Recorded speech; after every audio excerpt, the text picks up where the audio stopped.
Good morning, everyone, and thank you for your time today. So this is now my fourth Nexus session, and in the sessions that I've been to, I've talked about a few things about pensions and myself and why I do my job and what I enjoy about it. But I thought today with this 10-minute section, it'd be quite a good opportunity to talk about the business that I'm actually a part of, and that is Parallel Wealth Management. I didn't just double check the name, that wasn't what I was doing. So as I believe I've already mentioned, we're based out in Ipswich on Fox's Marina, for anyone who's particularly familiar with that particular corner of the world, just by the Orwell Bridge. We've now got that incorporated into all the website in that, just get the local branding on point. But we've also got a second office over in Cirencester, which might seem like a little bit of a random place to have it, but I will explain that a little bit later. So at Parallel Wealth Management, fundamentally, we're a small business that focuses on developing fantastic client relationships. We are proud to tailor the advice that we give to precisely what a client wants to achieve and their circumstances.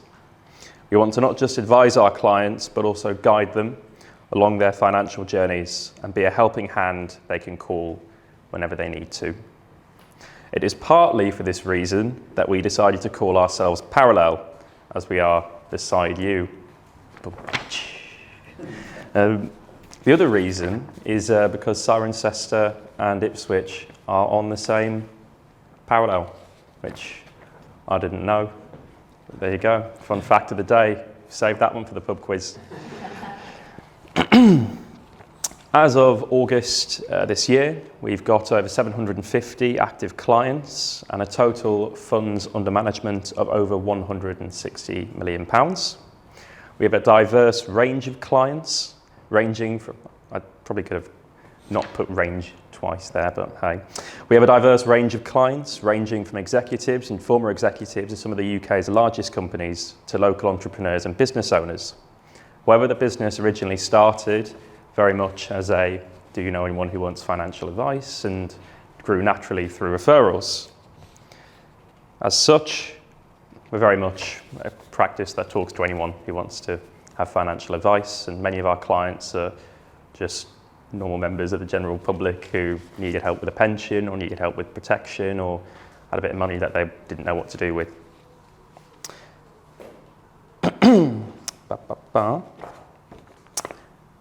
It's because of this that for myself and the other advisors in the practice, our days can be quite varied. One day we might be talking to someone who has a massive IHT liability that they don't really know what to do with. The next day we could be talking to a teacher or a policeman who's going to retire in a few years and wants to know the lay of the land and doesn't really know what's going on. And the next day we could be talking to someone who's a ground worker, a builder, a plumber, who is a bit worried about, well, if I break a leg or something awful happens to me, what's going to happen to myself and my nearest and dearest. So the business was originally set up by my boss and mentor, sensei, Dominic Pape, in 2013. His background is he was a financial advisor with Nationwide and decided that he was going to go out on his own and cut through the jungle and see what he could build. And it grew naturally like that up until about 2019 when he met Jonathan and Ione McMahon. Now Ione is another financial advisor. She had her own practice based out in Cirencester. They met each other, the sparks flew, not romantically, and they decided in 2020 that they were going to merge the businesses, hence why we now have an office in Ipswich and an office in Cirencester. And Ione's husband, Jonathan, is another director of the business. He is kind of like a mentor figure above the mentor figure, and his background is he was I need to remember the precise title now, the Chief Operating Officer of St James's Place Wealth Management, with who we are aligned. He decided that he wanted to move on from that position and decided that as well as pursuing some other projects, he became a director within our business. It was he who hired me. Still trying to work out why, to be honest, but yeah, and that's where we are essentially. This merger, that means we now have a client base from Colchester to the Cotswolds, not from Kiev to Carlisle. Yeah, as a business, we're very much spread across the southeast of England, and we're very big on providing the best advice that we can to anyone who we can help out, regardless of situation. And we're also really big on taking on new young advisors and getting them into the industry, such as myself. And the reason for that is, here's a fun fact: the average age of a financial advisor is about 60. So we need to get some young blood in there. So that's why I'm here today. Thank you. That was my TED talk.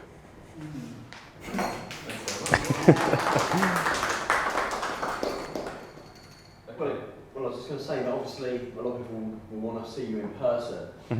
So where are you willing to travel to? So this is the thing with it really.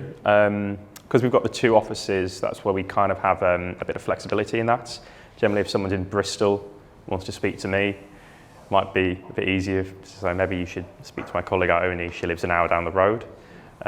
But we've got clients all over the show, so we will always, in the first instance, try and do a face-to-face. If that just isn't going to work because of where they live, it would often be the case, say someone lives in like Nottingham, if we've got a client who we can go see who lives in Leicester, then we'll organise the calendars like that and do it to make that journey worth it. If, unfortunately, sometimes it just isn't economically viable or financially viable to make a journey, then we will ask to do it by a Teams call.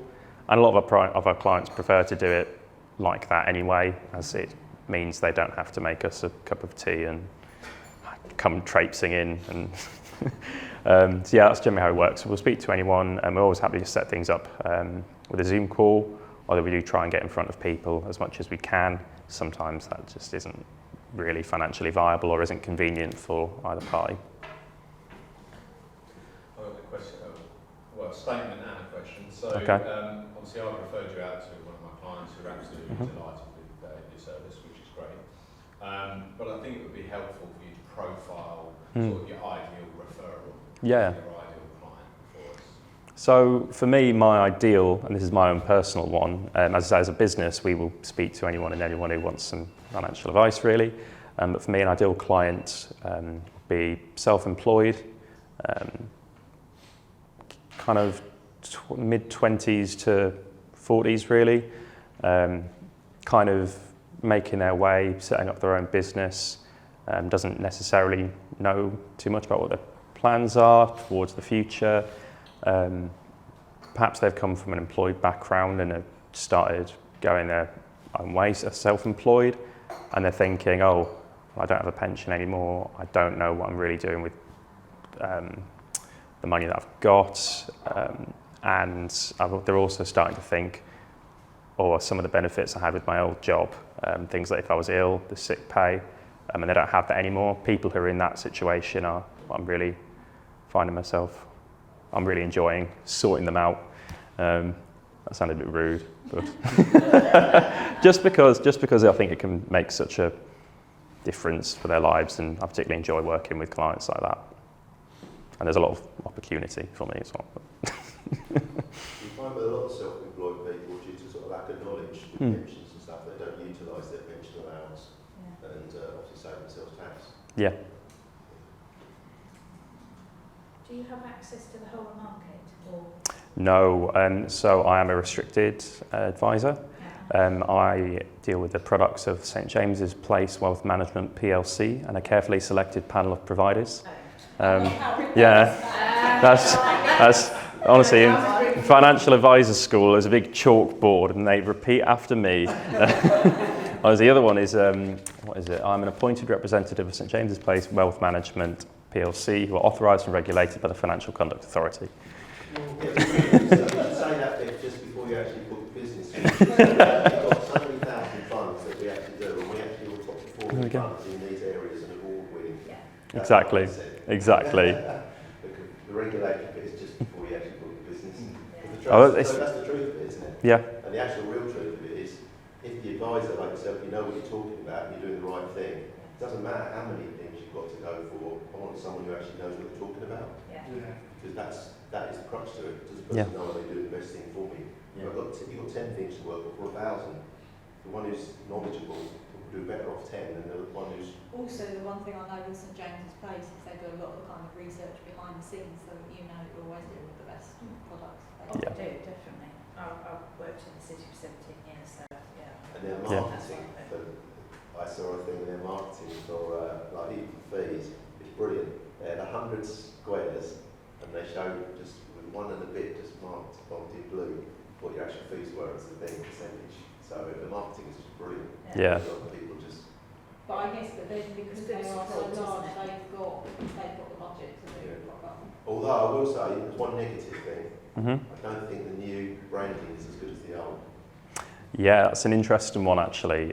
So we've got our own thoughts on that. Yeah. So the general consensus I found amongst my peers, both within my company and amongst other people within St James's Place, is perhaps it isn't as aesthetically as nice as the old branding, but actually within a lot of the documentation, it is a bit the way things are laid out.